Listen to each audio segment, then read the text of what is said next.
नमस्कार दोस्तों। आज नरेंद्र मोदी की भाव भंगिमा भी बदली हुई थी और नरेंद्र मोदी की हालत भी। आज नरेंद्र मोदी जिन राहुल गांधी को पसंद नहीं करते थे उनसे हाथ भी मिलाना पड़ रहा था, उनके साथ चलना भी पड़ रहा था और उनको देखकर मुस्कुराना भी पड़ रहा था। आज झूठी मुस्कुराहट भी थी, झूठा शिष्टाचार भी था, लेकिन पूरे चेहरे से सुर्खियां उड़ी हुई थी। हालात ये थे कि आज पूरी बॉडी लैंग्वेज बता रही थी कि कहीं वो कुढ़े हुए हैं, चिढ़े हुए हैं, लेकिन कर कुछ नहीं सकते। उनकी बेबसी बयां कर रही। उधर राहुल गांधी आज बिल्कुल नए परिवेश में, सफेद कुर्ता पजामा में, नेता प्रतिपक्ष की हैसियत से सदन में मौजूद थे। वो लोकसभा में जब बैठे तब पूरे विपक्ष को लग रहा था कि उनको आज एक नेता मिला है। 10 साल बाद कोई ऐसा नेता मिला है जो उनके लिए लड़ सकता है, देश की आवाज बन सकता है। और वहीं सत्ता पक्ष खामोश था। उसे डर लग रहा था कि आने वाले वक्त में क्या होगा, कैसे होगा, सदन कैसे चलेगा। तो प्रधानमंत्री नरेंद्र मोदी ने यही चिंता व्यक्त की और उन्होंने कहा कि सदन बड़े कुशलता से, सुगमता से चलना चाहिए। आपके मार्गदर्शन में 17वीं लोकसभा, उसकी प्रोडक्टिविटी 25 साल के हाईएस्ट लेवल पर 97% रही। जब वो सदन की कुशलता से, सुगमता से चलने की चिंता कर रहे थे, तब राहुल गांधी ने अपने संबोधन में कहा कि राजनीतिक तौर पर आपके पास ताकत है, सत्ता है, सरकार है, लेकिन हमारे पास भारत की आवाज है और भारत की आवाज दबनी नहीं चाहिए। I'd like to congratulate you on behalf of the entire opposition, on behalf of the India Alliance. Speaker Sir, this House represents the voice of India's people. And you, Speaker Sir, are the final arbiter of that voice. Of course, the government has political power, but the opposition also represents the voice of India's people.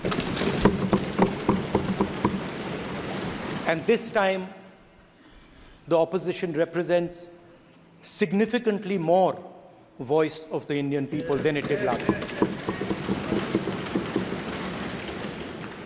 Speaker Sir, the opposition would like to assist you in doing your work. We would like the House to function often and well. Speaker Sir, it is very important that cooperation happens on the basis of trust. It is very important that the voice of the opposition is allowed to be represented in this House.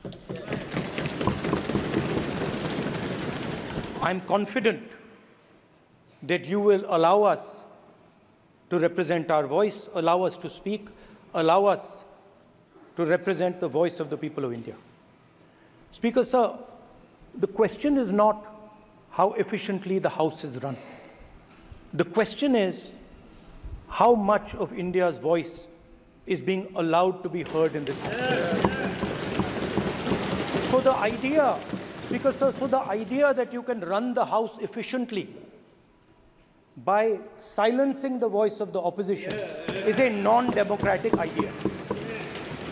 And this election has shown that the people of India expect the opposition to defend the constitution, the Samvidhan of this country.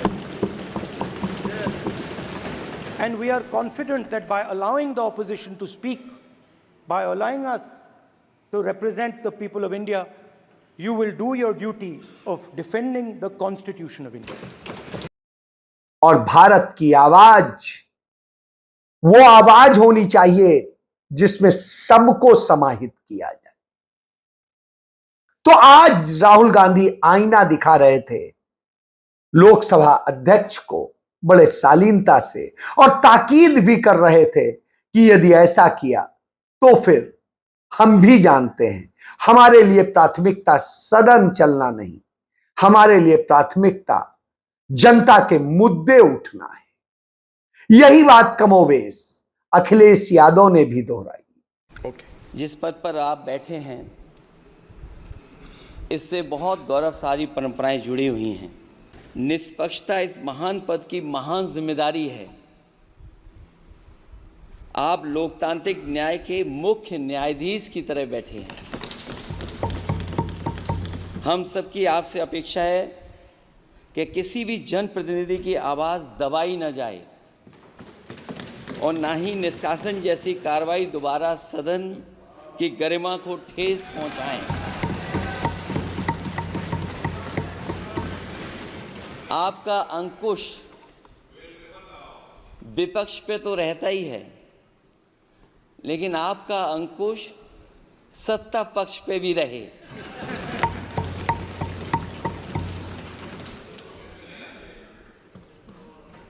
अध्यक्ष महोदय, आपके इशारे पर सदन चले, इसका उल्टा ना हो। मैं सदन में पहली बार आया हूं, ये नए सदन में। मुझे लगा कि हमारे स्पीकर की कुर्सी बहुत ऊंची होगी, क्योंकि मैं जिस सदन को छोड़ के आया हूं, अध्यक्ष जी उसकी कुर्सी बहुत ऊंची है। उस समय भी मैं अध्यक्ष जी किसको कहूं कि ये कुर्सी और ऊंची हो जाए। जहां ये नया सदन है वही मैं आपकी पीठ के पीछे देख रहा हूं, पत्थर तो सही लगे हैं, सब कुछ अच्छा लगा है, लेकिन कुछ दरार में मुझे कुछ सीमेंट अभी भी लगा दिखाई दे रहा है।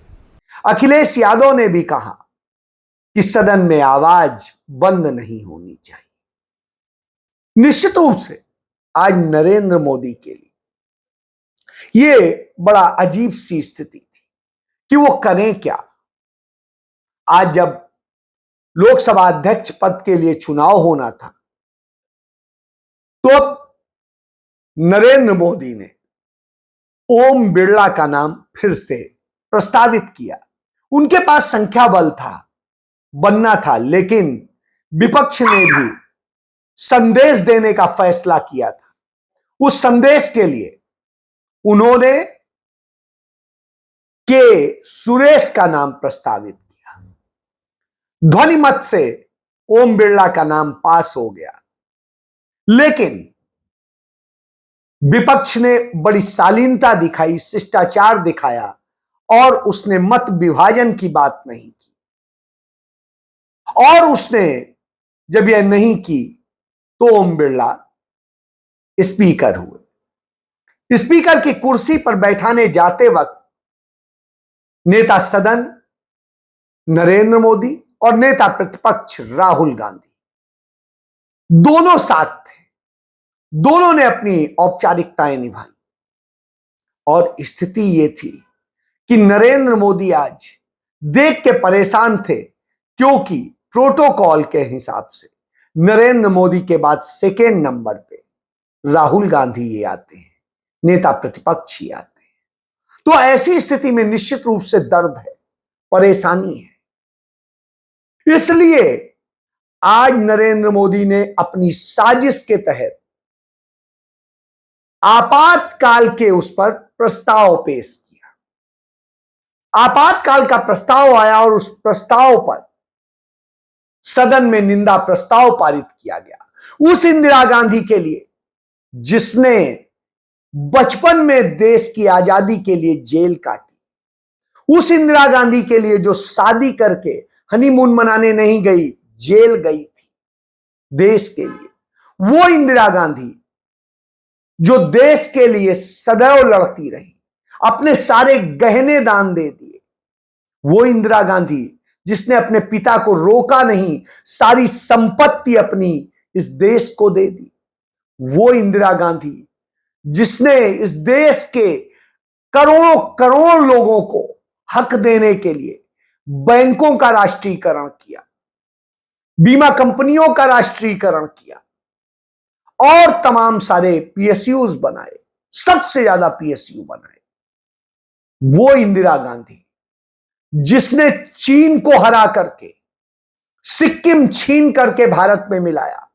वो इंदिरा गांधी जिसने पाकिस्तान को दो टुकड़े कर दिया। वो इंदिरा गांधी जिसने भारत में पहली बार भारत को परमाणु संपन्न बनाया और परमाणु परीक्षण किया। वो इंदिरा गांधी जिसने इस देश की एकता अखंडता के लिए अपनी जिंदगी दे दी, जीवन दे दिया। और वो इंदिरा गांधी जिसने तमाम सीआईए एजेंटों और तमाम फिरका परस्त ताकतों को रोकने के लिए, इस देश के आवाम को खुश रखने के लिए आपातकाल लगा करके शांति स्थापित की, जिसका समर्थन विनोबा भावे जैसे ने भी किया था, जो संत कहे जाते। उनका समर्थन बाला साहब ठाकरे ने भी किया था। उनका समर्थन भाऊराव देवरस जो आरएसएस प्रमुख थे उन्होंने भी किया था। उनका समर्थन सीपीआई ने भी किया था। तो यानी आप समझ सकते हैं उनका समर्थन करने वाले बहुत बड़ी एक लॉबी थी। निश्चित रूप से विरोध करने वाले भी थे। विरोध करने वाले देश तोड़ने की बात कर रहे थे।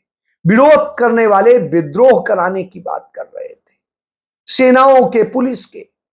निश्चित रूप से आपातकाल मजबूरी थी और उस मजबूरी के कारण लगाया गया था और इंदिरा गांधी ने खुद उसे हटाया। चाहती अधिनायकवादी बना सकती थी, नहीं किया। उनके पास में इतना जनादेश था लेकिन नहीं किया। संविधान नहीं बदला। संविधान में जोड़ा समाजवाद, संविधान में जोड़ा पंथ निरपेक्ष, यानी इस देश को दिया उन्होंने, लिया नहीं।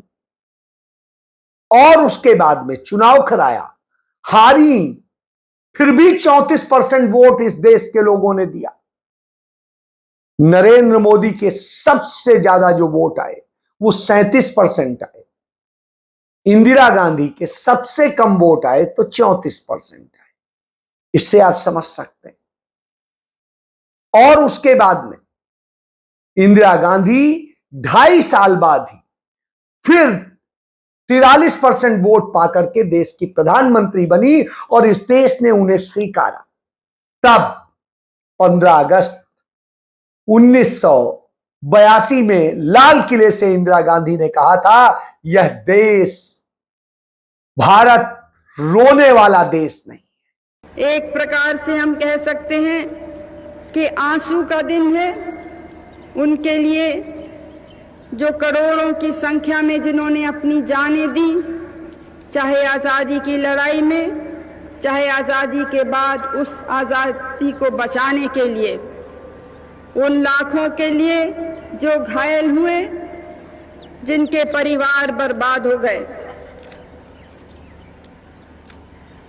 लेकिन भारत आंसुओं का देश नहीं है।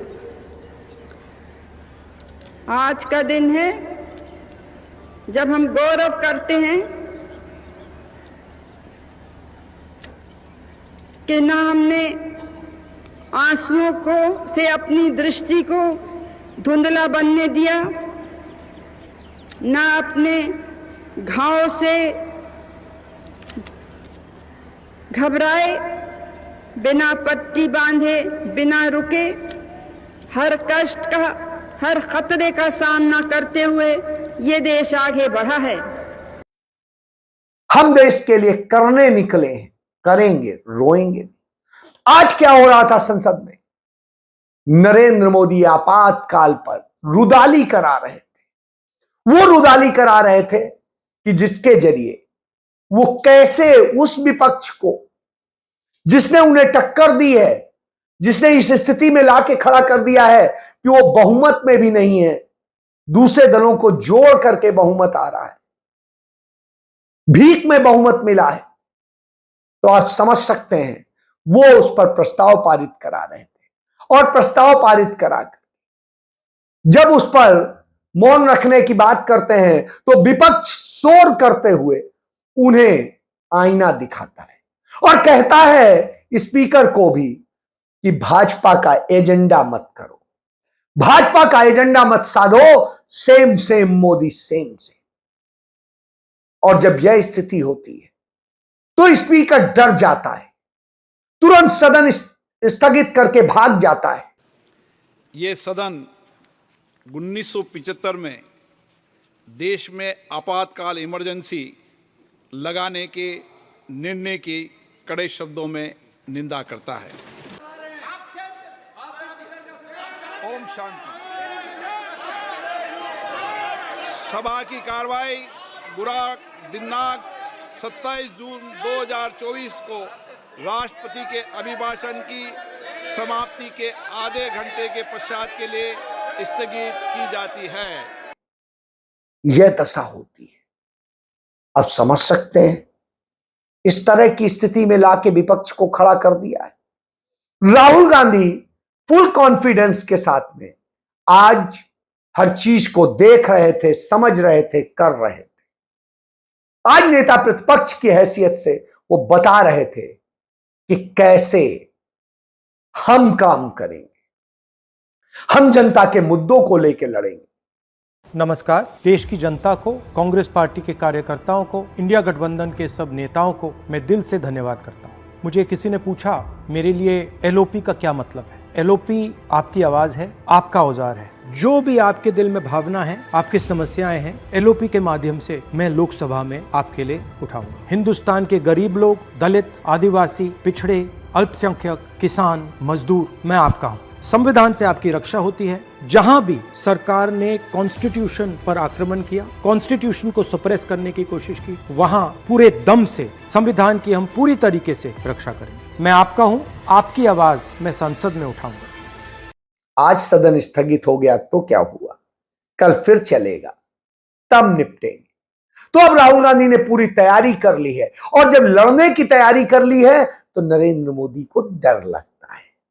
जब नरेंद्र मोदी और भारतीय जनता पार्टी को डर लगता है तो उन्हें किसी न किसी कोर्ट का नोटिस भेज दिया जाता है। तो अब उन्हें नोटिस आ गया है सुल्तानपुर की कोर्ट से कि आपको मानहानि के मामले में कोर्ट में पेश होना है 2 जुलाई को। अब आप समझिए, इस तरह से सारे खेल होते हैं। निश्चित रूप से आप कर लीजिए, एक मानहानि के केस में आप सजा सुनवा चुके हैं और सुनवा लीजिएगा, लेकिन राहुल गांधी डरने वालों में से नहीं। वो डरेंगे नहीं, झुकेंगे नहीं। यह संदेश उन्होंने दे दिया है और कांग्रेस पार्टी ने दे दिया है, इंडिया अलायंस ने दे दिया है। एनडीए अलायंस के और तमाम सारे लोग, जिस तरीके से भाजपा के लोग नीट पेपर लीक में शामिल है, वो चिंताजनक है। तो बच्चों का भविष्य, देश का भविष्य, मणिपुर का भविष्य सब फंसा हुआ है।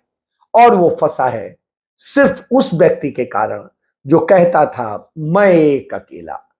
हालांकि अब यह कहने की हिम्मत तो नहीं है, लेकिन वो ऐसी हरकतें जरूर करता है, क्योंकि कहा जाता है चोर चोरी से जाए, हेरा फेरी से ना जाए। तो वही हो रहा है। जय